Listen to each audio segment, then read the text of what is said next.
remaining calm despite the chaos that's happening around you. And think about this, there's a little couple things, few things that are causing some chaos around you. So if you want to know how to stay calm despite all that chaos, stick around for today's show. Your mind is a beautiful thing, but if left unattended, it can get ugly real quick. If you're not constantly curating the content your mind consumes on a daily basis, then your surroundings will dictate your daily thoughts, habits, behaviors, and actions. This show has only one goal: to leave your mind more beautiful than it was when you arrived. Welcome to the Beautiful Mind Show.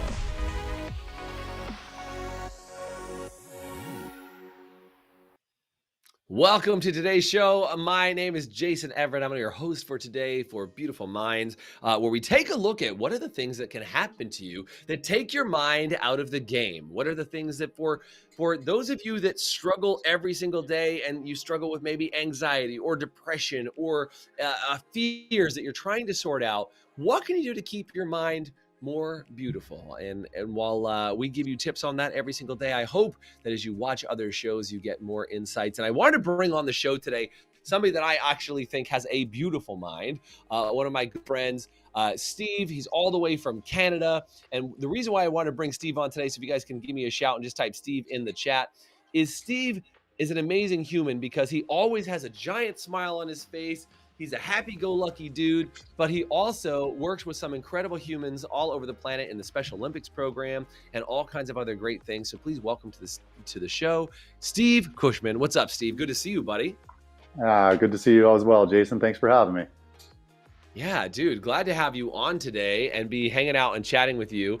I know you've worked on like happiness projects and all kinds of things to make sure that people always have a big smile on their face. But we were chatting before the show and we were talking about some of the things that are going on right now. Is we really are in this world that's only a little chaotic, right? On a scale of 1 to chaos in my lifetime, I'm pretty sure we're at the place where we keep fluctuating between like 9 and 7 on the list of how I thought the world would be chaotic. I mean, there's not aliens raining down from the heavens, blowing the place up, but there's still a lot of fear and there's a lot of chaos and there's a lot of stuff going on. Would you agree? Even in Canada, you said you're going back on another level of lockdown today, right? That's right. More restrictions happening right now. Yeah, there's all kinds of chaos. I mean, there's so much noise, there's lots of things. And tell you what, we're in the information world, like everything's at our fingertips. And unfortunately, that's good and that's bad. We find out there's a lot of good things happening, but we're also filled with all kinds of information that maybe is or is not true. And we don't know what to believe half the time. So yeah, there's definitely a lot of busyness happening out in the world right now. Right. And isn't that the truth? And I know you're in Saskatoon, Saskatchewan, all the way up there in Canada, dude. And the weather's starting to change for you guys. Your nice weather is about to go super cold and, with more restrictions and more things. How do you keep a smile on your face? How do you stay calm? How are you not in this panic mode like other people are, Steve? What is it that you do differently than others? Oh boy. A lot of the things that I do probably pretty similar to the things that you've talked about on this show in the past. I mean, whether we're celebrating wins or, I'm sure you've used that term in this podcast before, right? Whether, you've probably talked a lot about meditation and exercise and things like that. And although I'm not a meditator I do meditate, but I don't have a specific process. So I'm not going to say that's something I do, but what I do for the most part is I focus on me and then focus on what I can control first. And that's where you have to start. Yeah. It's pretty easy to get overwhelmed thinking about other people's problems or what other people are telling you who you should be or what you should be doing. And this kind of goes back to like goal setting. And when you're looking at trying to set goals for yourself, are you setting goals for yourself or are you setting goals that other people are expecting of you, right?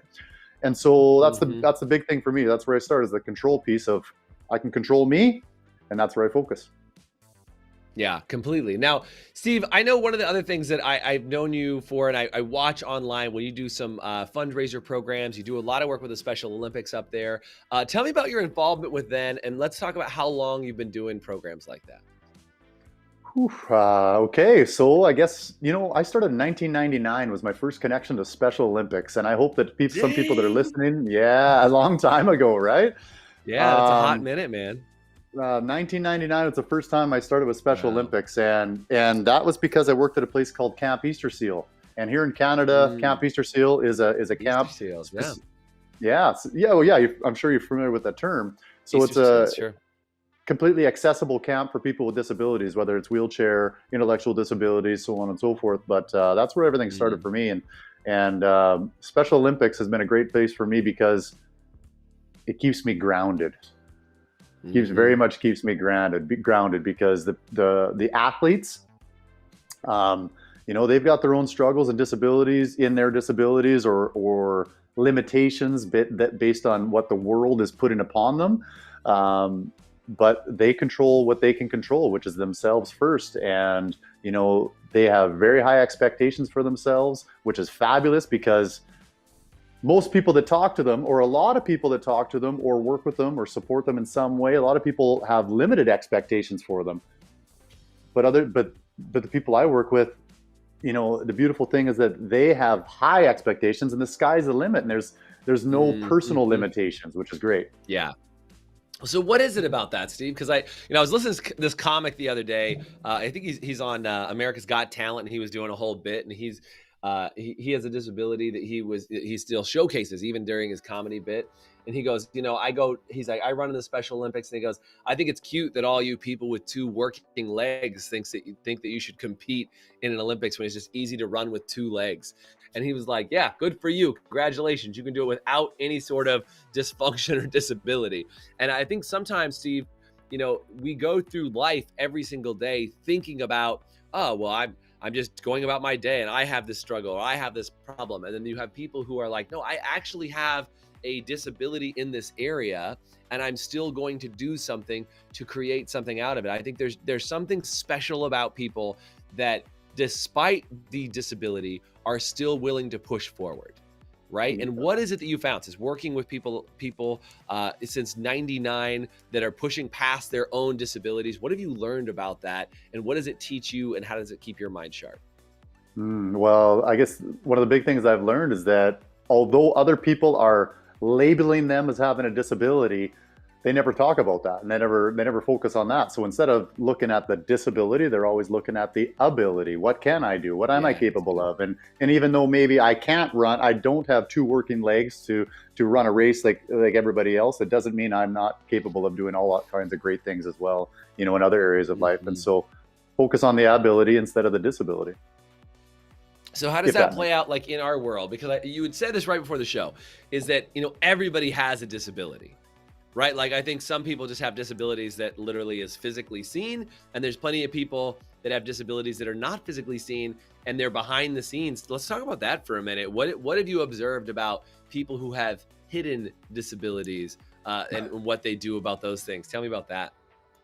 All right. So in regards to hidden disabilities, right? I mean, Or what maybe they have you wouldn't mentioned? acknowledge it or something. You know what I mean? Yeah, no. And I'm thinking about like winning that war between your ears, and what Blair Singer always taught us both is that Yeah. if you can't win that war between your ears, between your right ear and your left ear, and your brain and that little voice in your brain, and that's a disability that a lot of people don't even acknowledge, right? And so Yeah. I Yeah. guess that's something I've learned to do over the years, and in that it's okay to be you. It's okay. It's okay to be exactly who you want to be, and you don't have to also have follow other people's expectations. That's one thing I've learned in supporting people with disabilities is that you don't have to live up to other people's expectations. You live up to whatever expectations you want, or like you create for yourself whatever great big goals that you have for yourself. And so, I mean, that's one thing for me. Anyway, I don't know if that you're making sense. It does. It does. No, it absolutely does, man. And I would like to talk about this. I think one of the things that is just what do you do when you have that moment? And I'd love to talk with you about that, Steve. Is when you can acknowledge something that's in your way. How do you blow through it? How do you get to the other side of it? How do you remain an eternal optimist on the other side of it? We got to take a quick break. When we come back, man, this is a big ask, but I want to know how do you remain an eternal optimist despite chaos, despite struggles, challenges, obstacles? What have you learned from the people that you work with? And what have you learned about this yourself? All when we come back from this short break. Would you like to have an even more beautiful mind? Well, we'd like you to have one, and we actually created a 7-day Beautiful Minds Challenge, which is a little bit of a choose your own adventure challenge for just 7 days. And I really think you can do anything for 7 days. It's definitely not easy, but it will be simple for you to get access to it. All you have to do is comment anywhere on this video or send me a message on social media that says 7-day, and I'll send you immediate access to not only our Beautiful Minds Facebook group, but also our Beautiful Minds Challenge, where you can go through 3 different areas: your mental health, your emotional health, and your physical health, and get challenges in each of those areas that'll help you get a handle on each of those areas inside your life to give you more control over what you want to do every single day. So do me a favor, comment 7-day or send me a message on any social media, and I'll make sure I give you access to our exclusive community group as well as access to the challenge. Thanks so much, and now back to the show. Welcome back. I am chatting with my buddy all the way from Saskatoon, Canada, and we're talking about how do you push through when you see an obstacle? What do you do to overcome something that might seem insurmountable to other people? And Steve, you already said something that I really thought was powerful earlier, is that you said a lot of times when you talk to people or when you work with people inside the Special Olympics, like they don't really see themselves as having a disability. And I remember I can't remember what the guy's name is. Kyle, I'm drawing a blank on what his name was. But he was the guy who climbed. Kyle Maynard. Kyle Maynard. Yeah. Kyle Maynard. Thank you. I knew I was going to get it out. So thank you. I actually chatted with Kyle because he climbed K2, right? He climbed K2 with help, like without a lot of help. And like he was born without having arms and legs, right? He was born without having arms and legs. And like, he was like, dude, I honestly don't know what the world would be like having arms and legs, other than I was created in a world with a lot of other people who have arms and legs. So he's like, this has been my whole life. Like he's on stage, like on his cell phone and like doing all this stuff. And he's just doing his thing. And he's like, this is my entire life. I've always been this way. And his parents really taught him from a very early age, like this world was not made for you, but you have always supposed to be here, or you were always supposed to be here. And he just said like, so he just always looks at like, dude, I can do everything you can do. I just have to do it in a slightly different way. And I think this idea of getting people to realize that, like, I think sometimes as haha, I know this is going to sound funny when I say normal people, right? They have all functioning limbs or whatever other thing that you might try and say, haha, normal. I don't think anybody's normal, but I'm just saying in general, you might be perceived as like, hey, I have every opportunity that I need. I didn't lose an arm. I didn't lose whatever. Sometimes when we see an obstacle, or when that type of person sees an obstacle, it feels insurmountable to them. They're like, well, geez, I don't know what I'm going to do. And other people don't have the same obstacle in front of them. It must be easy for them. And you kind of get in this like backpedaled, like you had talked about, that you get in your little voice and you kind of get your mind behind it. What have you seen from people who are used to dealing with deficits or differences in the world around them, how they approach things differently than other people do? What have you seen, Steve? Okay. So right off the hop, the first thing that I think of is the next step, as in what's the next step. So people look at, say, climbing Kilimanjaro, as you mentioned. I did the exact same expedition. I also climbed Kilimanjaro in 2018. And the one thing about climbing that mountain, and we can say that, so if you're looking at an obstacle, you can kind of consider it as a metaphor, as a mountain, so to speak. But don't look at the top of the mountain. Don't focus so much on the end destination. Just look at that next step, as in what next step can I take right now to get me one step closer to that end goal, later on. So that's probably the first thing. Yeah. Okay. Right. So taking action, that's another piece of it. So if you focus on the next step and you look at, okay, what small step can I take right now to get me one step closer to my end goal? But that also means taking action, which is similar to setting goals. You set a goal for your person to put yourself in motion, to start taking action towards that goal. So that's the thing. You take what's that next step and then take action towards it, because as soon as you start taking action, you're either going to find one, it's going to work for you, or two, it's not going to work for you. And how can you adjust it, right? How can you make the change or make the adjustment to overcome that obstacle? Whatever that next step is may or may not work, but at least you took the step. Celebrate the win along the way, and then keep moving forward to whatever you need to do to keep moving forward. Yeah, and be able to envision what that next step is. Because I think so many times, Steve, people try to look at the end and try to see the finish line, but they don't pay attention to what's right there in front of them, right? So they see, and I think this is what It's like, I was just saying this yesterday, is that sometimes what can happen is when you imagine a future, you imagine the finish line of the future. Like you go, well, let me imagine all the steps and like, you know what? That's gonna be a really hard journey. I don't want to do it. It's too far away. The goal's too far. The money's too far. The whatever's too far away. And they imagine all of the problems that exist in their future rather than trying to figure out, instead of imagining all the problems of the future, they imagine all the positives of the future. They're like, well, look, the next step is only, it's only a foot away. I can make this happen. There might be some great things I learn along this process. The journey is going to be really fun. I can do this. And I think people become paralyzed when they focus on the problems instead of on the positives. They end up in this paralyzed step because they're falsely imagining all these realities. They're going to take them down a path that potentially is seen as dangerous. Right? Yeah, Now, a rabbit hole, if you will. Yeah, you get caught up and consumed in that. What is it about staying positive? How is it, Steve, that you remain positive? Are there other tricks that you do? You mentioned celebrating wins. You said looking at the next first step. What are other things that you can remain positive despite chaos around you? So being present. That's one of the big things. And sometimes as even I could get talking and I can almost go on a rant, if you will, to talk about all the things people could do or should do. But rant, buddy, rant it. Yeah. well, it's also individualized, right? We could talk about meditation and exercise and journal writing and gratitude and all those types of things, but they don't work the same for everybody. And so one of the things that I do is that I find the things that work best for me. And even when I'm coaching people through the same thing, I may make a suggestion of something that I do, but at the same time, I'm helping people find their own answers. What are you comfortable with? You're not going to tell somebody to, okay, so you got to get healthy. You got to go take care of yourself. And these are the things you got to do. Well, that's going to put limitations on people automatically, right? Because they start thinking about, how that person is so in shape and they're so good at doing all this, and how can I do that? And then all of a sudden those self limitations you're putting them on yourself automatically. So instead, you just got to focus on how can I get to that goal, but what's going to work for me?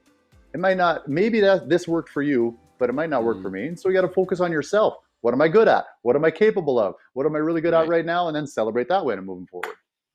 So it's not just the idea of like drowning out those voices, but also remaining focused on yourself in a way that is positive for what you can do for your future. Is that what I'm understanding?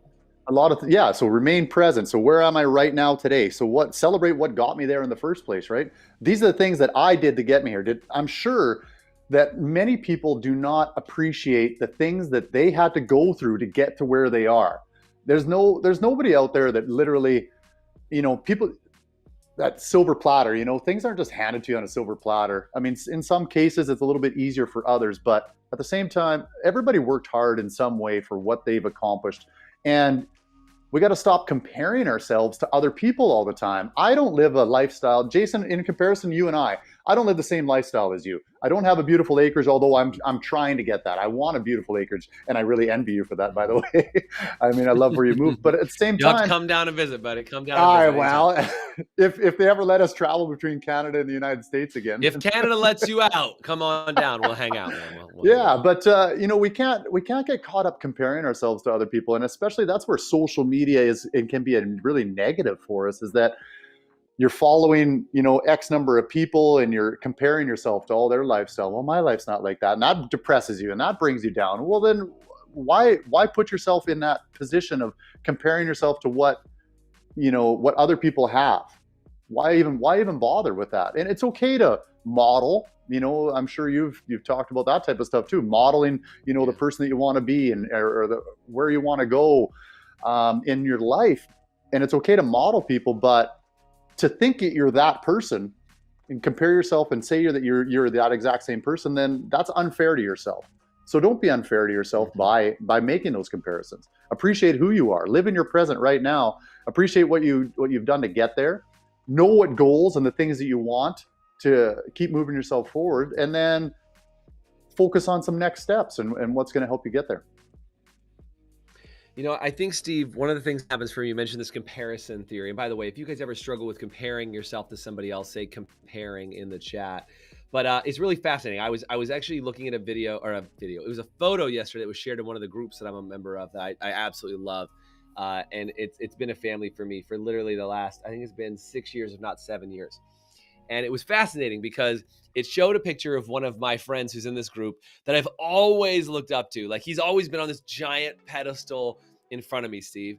And I see him all the time and I'm like, God, he just does such amazing things. I'm like, he's always up here and I'm down here, right? Like, that's kind of how I've seen this guy. And then come to find out, he had started in this group with me 2 years prior to me, 2 years prior. And I saw a picture of him celebrating a milestone that we smoked years ago.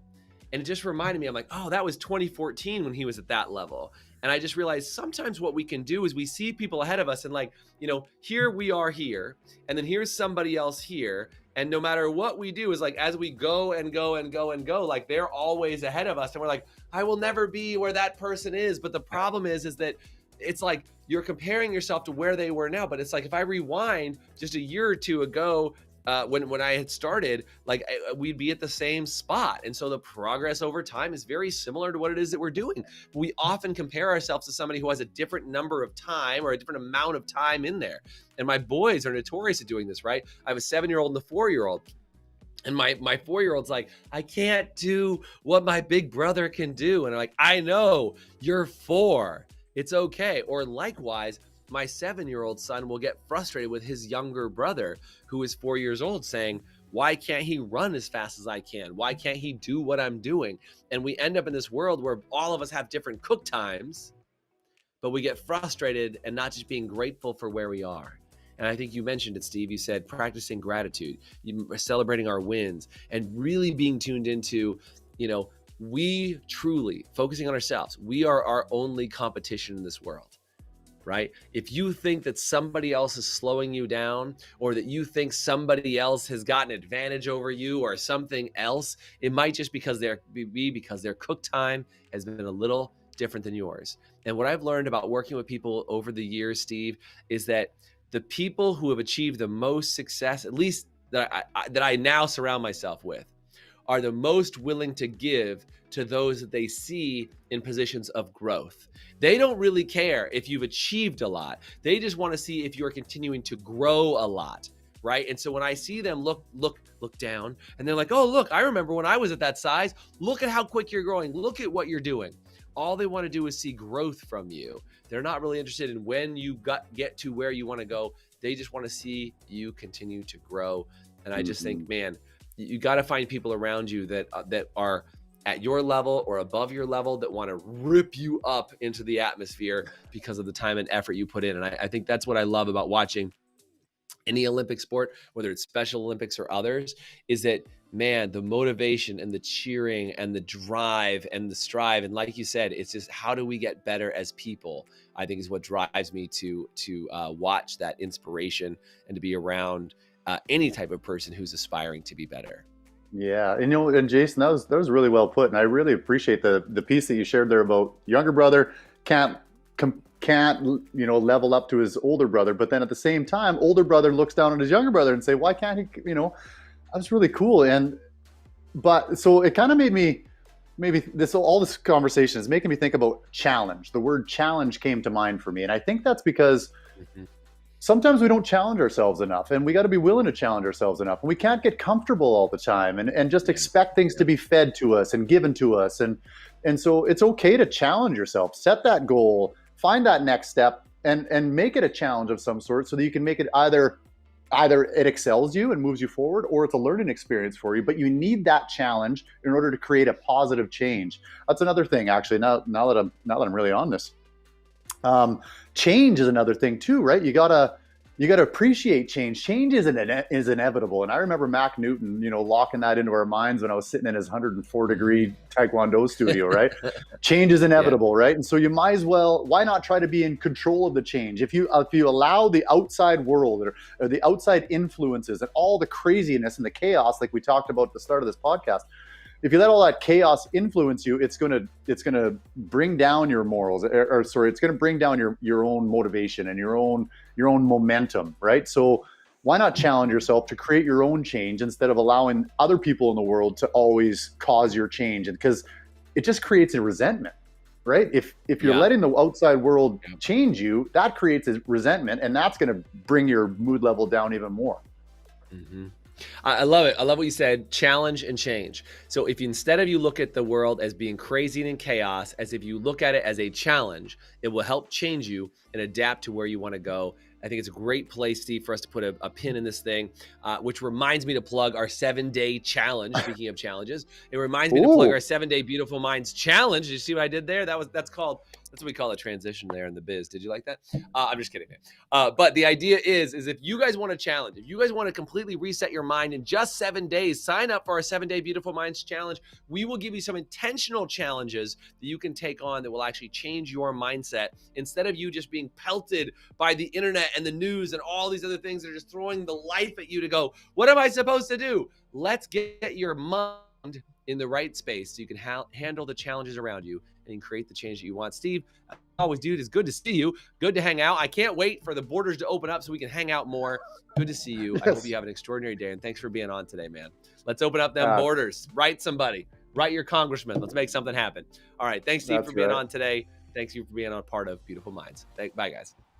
Smile and be awesome. Thanks for joining us on today's show. If you want to get access to our 7-day Beautiful Minds challenge, you can either comment below and just say 7-day, and I'll shoot you the information so you can get immediate access to that, or find me on any social media and just send me the message 7-day, and I'll make sure I get that out to you right away. And if you really enjoyed today's show, it would do me a huge favor if you went online, whether it was Spotify, Pandora, or iTunes, or any sort of podcast platform that you can find us on, and search for The Beautiful Minds Show, subscribe to our channel, and then make sure you give us a rating. Every time you give us a rating, it helps us get more eyeballs on our show and help more people have a more beautiful mind. Thanks again for joining us.